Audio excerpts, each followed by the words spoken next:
Hi, everybody. This is Yvonne DiVita from the PurinaCare Blog for PurinaCare Pet Insurance with Dr. Bill Craig and Dr. Larry McDaniel. Hello, Yvonne. Hello, Yvonne. So Dr. Bill, let's move on to your next case study. Sure. This is another kitty. We're going to talk about chronic renal disease, meaning kidney disease.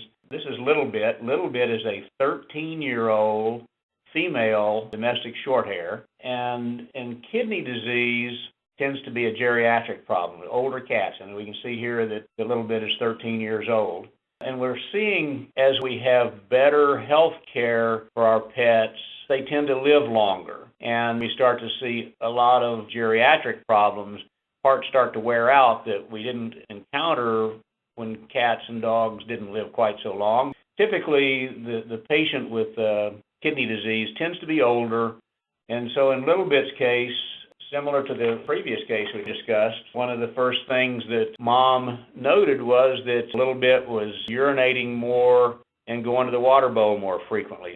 In this particular case, though, if we were to check the blood glucose, we said, aha, we've got another diabetic cat, we would find that the urine glucose and the blood glucose were normal, and so that scratches diabetes off of our list. But we look at some of the other parameters like the concentration of the urine, and we would find that the urine is very dilute. The kidneys lose their ability to concentrate the urine, and so the body starts to get a little dehydrated, and so they're drinking more to try to make up for that. And oftentimes, when we see these cats for the first time, they're urinating a lot, but they're borderline dehydrated because their kidneys are not doing an adequate job of conserving fluid. When we run some blood tests, specific kidney-related tests that we look at, the urea levels tend to increase. Another test is called creatinine, starts to accumulate in the bloodstream. So when we see a dilute urine and elevations of the blood urea and the blood creatinine, we know that the kidneys are not happy and they're not working as well as they should. And in an older cat, like Little Bit, then we're confronted with the diagnosis of chronic renal disease. And again, this tends to be a chronic degenerative problem. It doesn't typically get well if you put them on antibiotics or other medication. It's something that has to be managed. And here, when we talked about diabetes, I said I would much rather see a dog with diabetes than a cat with diabetes because cats can be difficult to manage. With kidney failure, I would much rather see a cat with chronic renal disease than a dog because cats tend to adapt and cope with kidney disease much better than dogs do. I personally had a cat that was diagnosed with chronic renal disease at 15 years of age, and she lived to be 20. 5 years with chronic renal disease.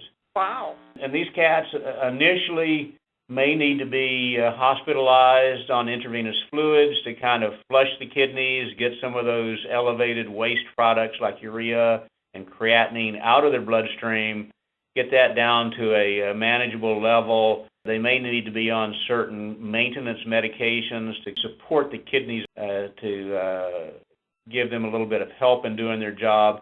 And then this is another disease that is frequently managed with dietary modification.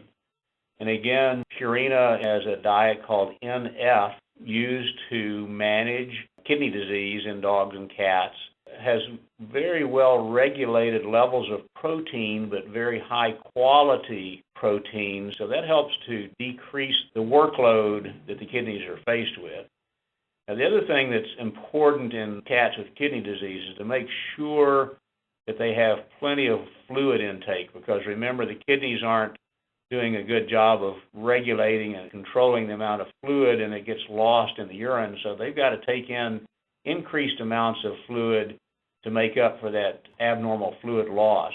So one thing that's helpful is feeding a canned diet, because canned foods are about 70-75% water. And so in their diet, they take in increased amounts of water if they're eating a canned diet.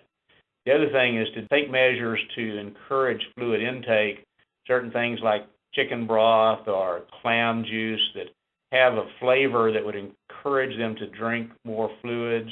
Also, they have these little fountains.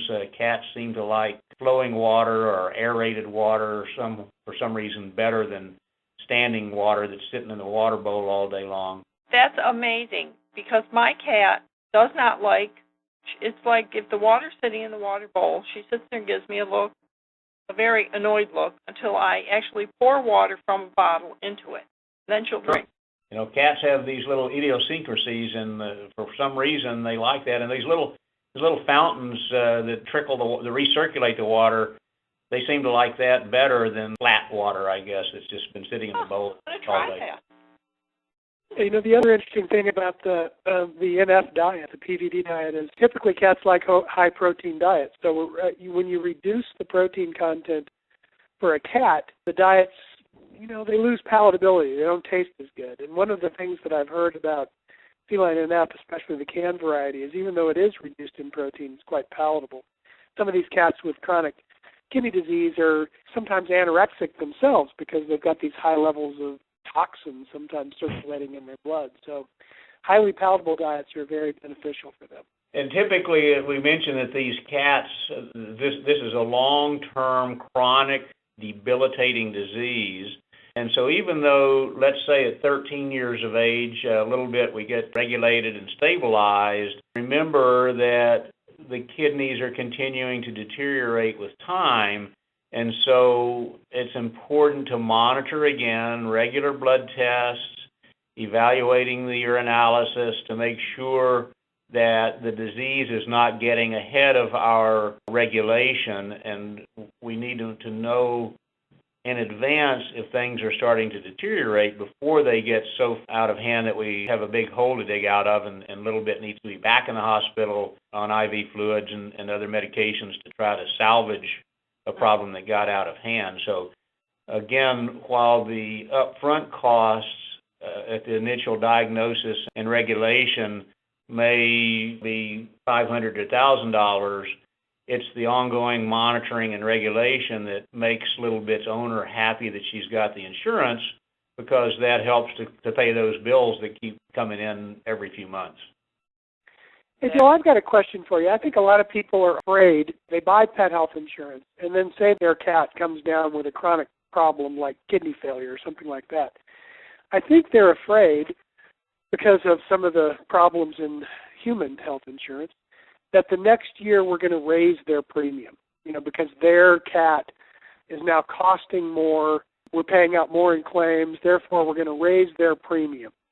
You know, I think we do see that in some human health situations, or they maybe even cancel your insurance. You know, they say, right. Okay, we spent $40,000 on you this year. We're not going to renew your policy next year. That's not the case with PurinaCare. Our premiums are not affected by claims, and they're not affected by disease diagnosis. Once your policy is issued, the only thing that might affect your premium is there are age brackets, and the premium increases at certain ages. Now, the last premium increase occurs at 10 years of age. So Little Bit is 13 years old. Her premium's never going to go up again. And she's covered for the rest of her life as long as her mom maintains the policy. Yeah, I think a lot of people would be relieved if they knew that. Yeah. Now, that's not the case with all companies. You know, that's with PurinaCare. One of the things that came out in our focus groups when we were designing these plans were exactly the sort of fears that Larry's talking about, that, you know, these gotchas that have showed up in a lot of human health policies don't seem fair, and we wanted to design the PurinaCare policies to be as clear and transparent as possible and no hidden catches along the way. I think that's just fabulous. Dr. Larry, thank you for bringing that up, because it's one of the things, when I talk to people, that's one of the things they mention. So it's good that we talked about that today. That's all I've got for today. Very helpful, very informative. We'll have some more claims for people to listen in on. And Dr. Larry and Dr. Bill, thanks for joining PurinaCare Blog today. Thanks, Yvonne. Okay, Yvonne. See you later.